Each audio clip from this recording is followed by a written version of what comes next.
राधे राधे भक्तों, आप सभी का स्वागत है आपके अपने YouTube चैनल ब्रजधाम यात्रा में। आज हम आए हैं भांडीर वन, जो कि भगवान श्री कृष्ण और राधा रानी जी का विवाह स्थल है। आप देख सकते हैं ये भांडीर वन का मुख्य द्वार है, श्री राधा कृष्ण विवाह स्थल भांडीर वन। तो आइए चलते हैं अंदर और दर्शन करते हैं श्री राधा रानी और भगवान श्री कृष्ण के। तो अभी तक आप हमारे ब्रजधाम यात्रा परिवार का हिस्सा नहीं है तो हमारे चैनल को सब्सक्राइब करें और ब्रजधाम यात्रा परिवार का हिस्सा बने।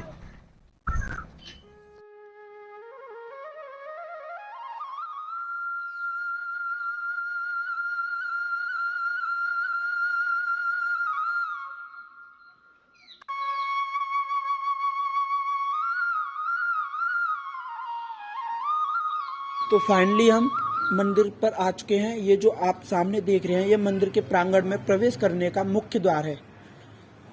तो आइए अंदर चलते हैं और हम उस वेणु कूप के भी दर्शन कराएंगे। इस जगह पर एक कूप है जिसका जल आज भी अमावस्या के दिन सफेद रंग का हो जाता है और उसमें से दूध की भी धार निकलती है।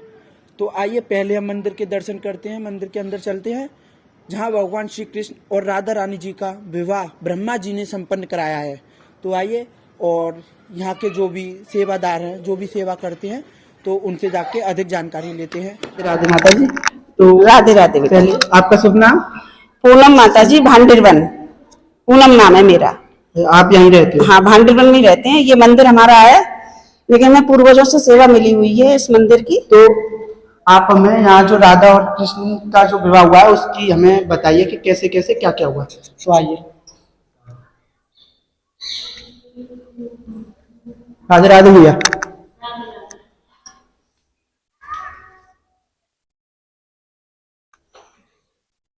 यहाँ राधा रानी की मांग में सिंदूर भर रहे हैं कन्हैया जी।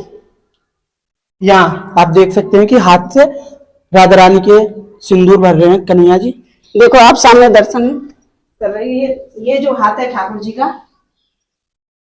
सामने देखो ये हाथ है ठाकुर जी का। तो राधा रानी की मांग में सिंदूर भर रहे हैं कन्हैया जी। पूरे ब्रज में क्या, पूरे विश्व में अकेला एक ही मंदिर है जहां राधा रानी का विवाह हुआ है। आप सामने दर्शन कर सकते हो। राधा रानी बड़ी थी, कन्हैया छोटे थे, तो राधा रानी ने कन्हैया को अपने बराबर का बना लिया था। तब ब्रह्मा जी ने विवाह कराया है।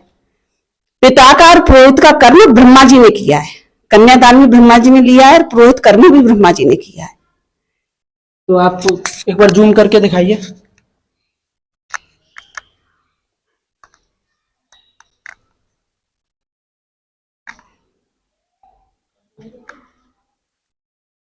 ये देखो सामने दर्शन करो। ये आप देख सकते हैं कि ब्रह्मा जी, भगवान श्री कृष्ण और राधा रानी जी का विवाह और कन्यादान भी ब्रह्मा जी ने किया है। हाँ देखो, राधा रानी का हाथ कन्हैया के हाथ में दे रहे हैं ब्रह्मा जी। देखो सामने, आप दर्शन करिए।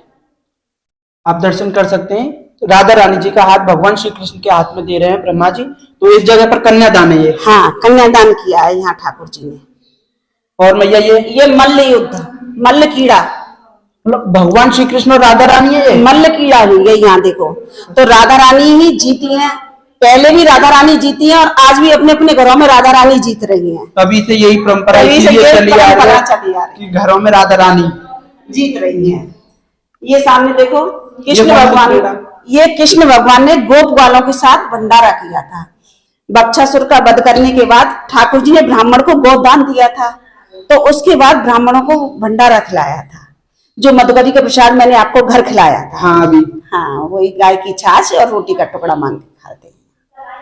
हमें भी मिल गया वो प्रसाद आज। हाँ, रोटी का और टुकड़ा। आप जो भी देख रहे हैं सभी आ जाएं भांडीर वन दर्शन करने। मेरा नाम है पूनम माता जी, भांडीर वन। 9897243489 इस नंबर पर कॉल करके। माता जी ने अपना नंबर भी दिया है। अगर आप भांडीर वन आओ तो इनको एक बार कॉल करें और इनसे मिलके जरूर जाएं और प्रसाद जरूर लेके जाएं। इनके मधुकरी प्रसाद जरूर लेके आना। यहाँ सबसे बड़ी बात तो यही, यहाँ वही लोग आते हैं जो राधा कृष्ण के साथ राधा कृष्ण के विवाह में उपस्थित थे। हम भी थे, इसका मतलब तभी किसी न किसी रूप में, किसी न किसी भेष में यहाँ तो राधा रानी कृपा हुई है। तो 5000 वर्ष के बाद राधा रानी ने अपने धाम भांडीर में आपको दर्शन के लिए बुलाया है। बोलो राधा रानी की जय। वैसे 10 बार वृंदावन आ जाओगे तब एक बार भांडीर वन आओगे जब राधा रानी कृपा हो। पहली बार ही आए आज हम भी। जय श्री राधे। बार बार आओ भैया। ये अष्ट सखी यमुना पार करके दुर्वासा ऋषि को भोजन खिलाने आएंगे। दुर्वासा ऋषि। हाँ, पीछे कन्हैया बैठा हुआ है। कन्हैया से बोली हमें बाबा को भोजन खिलाने जाना है, कि जाओ। कैसे जाए, यमुना मैया तो बीच में है, कि यमुना मैया को बोल देना कन्हैया बाल ब्रह्मचारी है, तो यमुना मैया रास्ता दे दो। उन्होंने ऐसे ही बोल दिया, तो यमुना मैया ने रास्ता दे दी। दुर्वासा ऋषि के पास पहुंच गए और तरह तरह के व्यंजन बना के लाए। तो सारी सखियों ने उनको बैठ के दुर्वासा ऋषि को भोजन खिलाया। देखो सामने आप दर्शन कर रहे हो। आप दर्शन कराइए जो दुर्वासा ऋषि भोजन कर रहे हैं। अब शाम हो गई तो बाबा से बोली, बाबा अब हमें अपने घर जाना है। कि जाओ, कि कैसे जाए, यमुना मैया तो बीच में है। कि कह देना दुर्वासा ऋषि ने सिवाय दूब घास के कुछ नहीं खाया, तो यमुना मैया रास्ता दे दो। उन्होंने ऐसे ही बोल दिया और यमुना मैया ने रास्ता दे दी। सारी सखियां अपने घर पल्ली पार पहुंच के इकट्ठी होके कहती हैं, दो ठग बीच बसे एक ठगनी। कन्हैया इतनी गोपियों के साथ रहता है, फिर भी कह रहा है बाल ब्रह्मचारी हूँ। और दुर्वासा ऋषि ने इतना सब कुछ पा लिया भोजन, और उसके बाद कह रहे हैं सिवाय दूब घास के कुछ नहीं खाया, यमुना मैया रास्ता दे दो। क्यों? कि स्वाद में दूब घास का ही आया था। अच्छा, दुर्वासा ऋषि को इतने व्यंजन खाए तो स्वाद उनको दूब घास का ही मिला। हाँ, ये आप दर्शन कर रहे हो।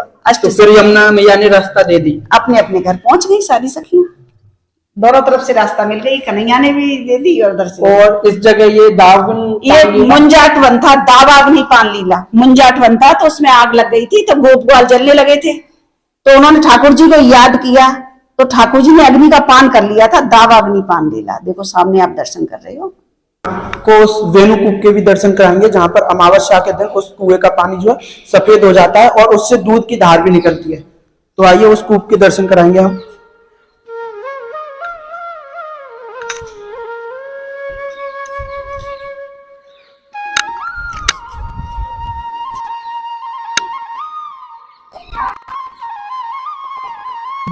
तो आप देख सकते हैं त्रिवेणी कूप लिखा है इस पर, ये वेणु कूप है वैसे। तो माता जी थोड़ा सा इसके बारे में और हमें बताएं कि इसकी क्या क्या विशेषताएं हैं।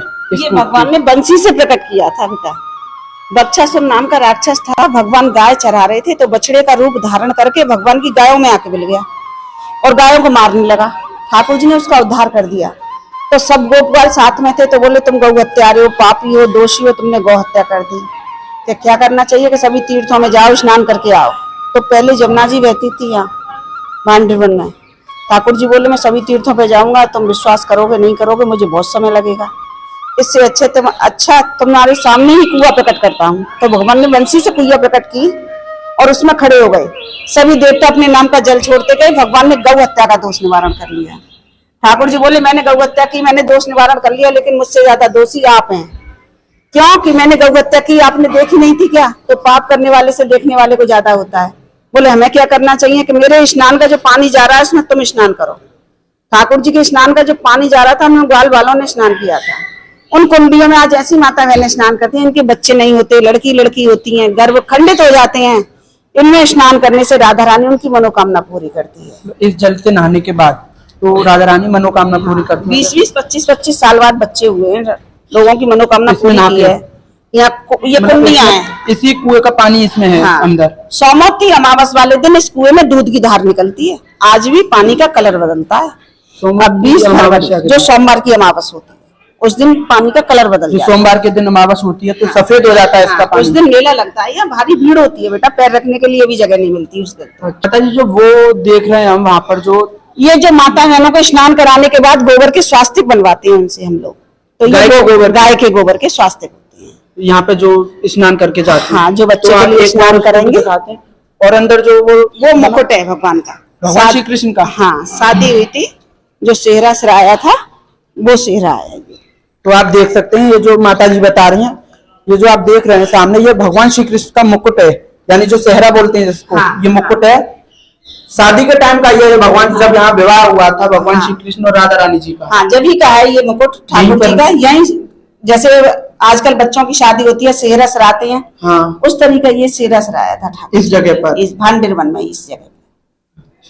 कभी आप आओ। और बक्षासुर का वध करने के बाद ठाकुर जी ने ब्राह्मण को गोदान दिया था। जैसे किसी माता बहन की इच्छा होती है गाय दान करने की, तो हम ले लेते हैं। कभी आए तो मुझे फोन कर सकते हैं। यानी कोई गोदान करना चाहता है तो माता जी ने अपना नंबर दिया है, इनसे आकर के संपर्क आप कर सकते हैं और गोदान यहाँ कर सकते हैं। ठीक है, तो राधे राधे माता राधे दी। राधे बेटा। तो अब हम आपको उस मंडप के दर्शन कराएंगे जहाँ भगवान श्री कृष्ण और राधा रानी जी के फेरे हुए थे। सामने गठबंधन, जैसे लड़का लड़की की शादी होती है, फेंटा में गांठ लगाते हैं, तो ये सामने देखो आप दर्शन करो। इस जगह पर लगाते हैं हाँ, इसको। फेंटा में गांठ, ये फेरे लगाते हैं, फेरे वाली जगह होती है ना, इस जगह पर हाँ। भगवान तब श्री कृष्ण और जाके राधा रानी का भी यही हुआ है। हाँ, विवाह हुआ है ना। तो कहीं फेरे पड़ रहे हैं, कहीं मांग भर रहे हैं, तो हमारे मंदिर में मांग भर रहे हैं, यहाँ फेरे पड़ रहे हैं, ऐसे यहाँ विवाह हुआ है। तो जो आप ये सामने देख रहे हैं ये मंडप है जहाँ हवन कुंड भी बना हुआ है और ये भगवान श्री कृष्ण और राधा रानी जी ब्रह्मा जी के साथ बैठे हुए हैं। तो आप देख सकते हैं कि इस जगह पर ही भांडीर वन में ही भगवान श्री कृष्ण और राधा रानी जी का विवाह संपन्न हुआ है और स्वयं ब्रह्मा जी ने ही राधा रानी जी का कन्यादान किया है और उन्होंने ही विवाह संपन्न कराया है। तो मिलते हैं अगली वीडियो में। अगर हमारी वीडियो अच्छी लगती हो तो हमारे चैनल को सब्सक्राइब करें और वीडियो को लाइक करें और वीडियो को ज़्यादा से ज़्यादा शेयर करें जिससे कि ये जानकारी और सभी भक्तों तक पहुँचे। और मिलते हैं नेक्स्ट वीडियो में, तो तब तक के लिए राधे राधे।